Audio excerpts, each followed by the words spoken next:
Sarah Williams. Welcome to the Honey Hunt, the world's most passionate honey program where we taste, learn, and talk about the world's best honey. And today we are going to be talking about Manuka honey. And this will definitely not be the last time we talk about Manuka honey.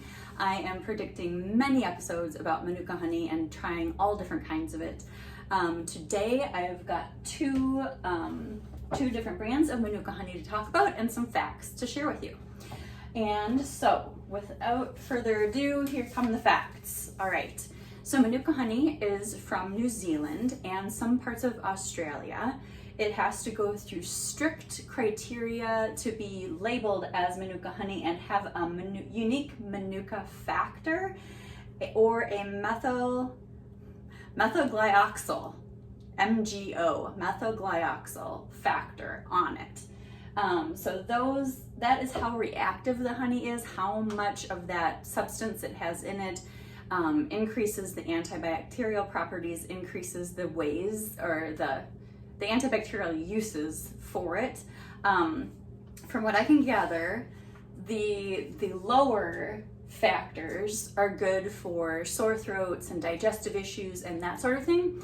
And the higher factors into the thousands are good for topical uses like wound care and sore healing because of their unique healing properties and their antibacterial properties. So it is from the nectar of Manuka bush, and yes, I think that is it. I will try to find a non-copyrighted chart to put up, and I will link to whatever source I grabbed that chart from. It has the Manuka factors, the MGO factor, and the number and how high it is and the uses for it. So I'll try to find something like that, but a lot of them are copyrighted. I'll see if I can cite one without getting into trouble. More than happy to give credit where credit is due. So without further ado, let's eat some of this honey. So I've heard that Manuka honey is earthier and it is less sweet than your normal honey. And I'm betting that it tastes different the higher up it goes. In the next episode, I want to get a really, really high MGO factor Manuka honey and see if it tastes different.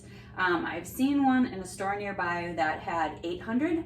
I've seen one once in a great while that has over 1,000, so 1,000 MGO. And so I've just got two lower ones here to try. So I've got a 30 and I've got a 60.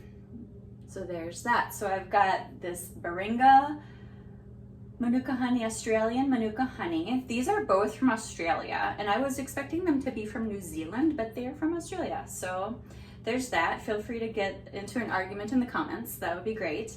You don't know if you've made it until there's an argument in the comments, right? So that's this one. And I'm just trying to see if it will show this. Yeah, exactly where it's from. And then this honey cube, I see this quite a bit. And they've got a range of this MGO factor available. Australian Manuka honey. Yes, so that is that brand. And I will link to these in this video, and I will have some Manuka honey available in the shop at thehoneyhunt.com. So you can check it out there and get some so you can try it. And before we go into cold and flu season, you can grab some Manuka honey to help you out with a sore throat or anything else you got going on. So one thing I really love to do for sore throats is get some regular honey and chop up really thinly slices of ginger. So take the skin off and then thinly slice fresh ginger root and put it in that honey and let it sit for months.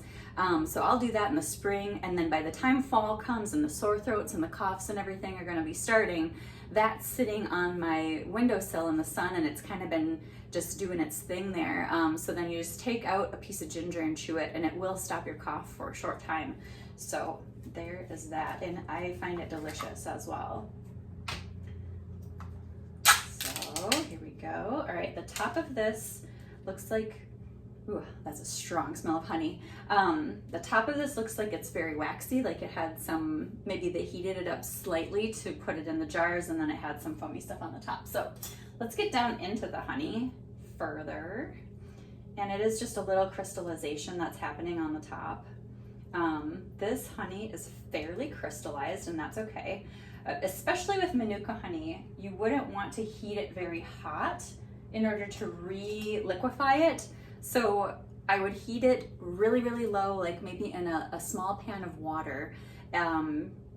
Just boil some water, wait for it to cool, put the Manuka honey in it, not in it, but like take this jar and put it inside that jar just so it's sitting in like half water, so that the water's up the sides of this jar, and just wait it out. It might take several times, it might take a whole day to try to recrystallize a jar.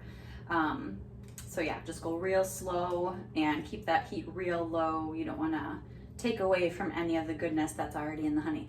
Okay, so here we go. This is a factor of 30 again. This is the first time I'm ever tasting Manuka honey, so let's give it a shot.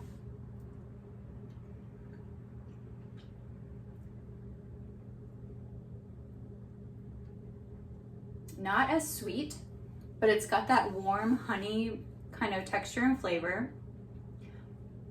I would almost say this is a little spicy in a way. It's got some kind of flavor that comes out about halfway through that's a little spicy. The way that garlic is spicy, or like raw garlic or raw ginger. But it doesn't taste like those things. It tastes like honey. Other than that, it's a really clean flavor. You could definitely put this on toast or anything. It's not like super earthy, and it is a little sweet. Not as sweet as normal honey, but mild all around. So very good. There's that one. And then this is going up a notch, not terribly, which we'll do on another episode, but this is up to 60. So let's taste this one. And I'm trying to see the province. So I don't know the abbreviations of the provinces, but I think this would be Victoria something or other. North VIC. Okay, so that's that. And then this is different. So I believe this is NSW, New South Wales. So different parts of Australia. I don't know exactly how far apart they are from each other, but again, I can maybe find that out and put up a link or put up a little map when I'm editing the video. All right, get that out of the way. It has a squeeze top. Ooh, and it is ready. So, let's do a glass. Let's see if this honey smells different than what you'd expect. So you definitely want this to be liquefied or it's not gonna come out. The spout's really large. So it's not just a tiny little opening in the spout, and it reseals itself. It's like a silicone top. So you can see the honey that's coming out is a nice golden color, not super white. Let's spread this around. All right, take a smell. Ooh, this is way earthier. And it has that same spiciness in it, and I can't really describe it that well. It does smell sweet. It smells like honey. There's nothing crazy about it. Let's go ahead and taste it. Okay, this is much earthier. There's definitely a smell like peat or like moss. And then a lot of toast, like dark toast. And then honey. All right, so there's that. Let's give it a shot. Nice, it has a nice coating. Wow, much earthier. So in the middle, it hits your tongue and it's honey. And it's got that warm kind of glowy honey taste or feel. And then immediately peat. And it's finishing, and I wanna say, all right, I will finish what I was saying about the flavor of this honey when my video cut out. So this is the higher MGO factor honey, and what I was saying is that it is finishing like dirt.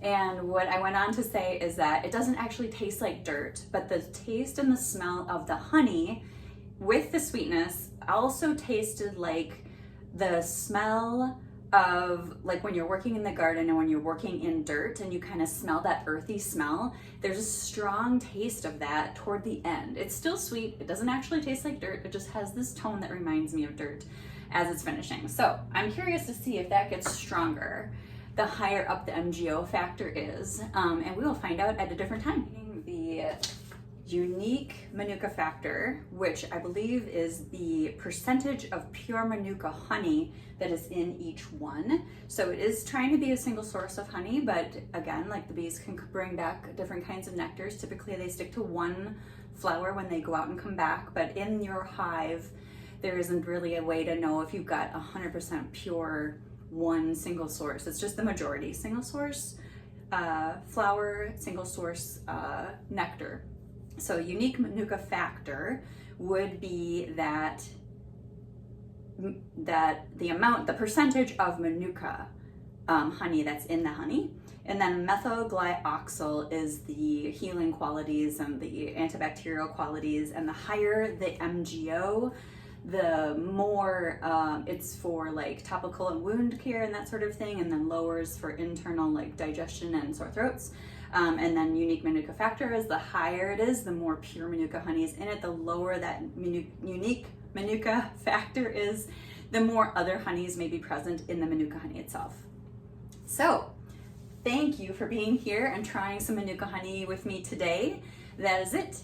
Thanks for being here.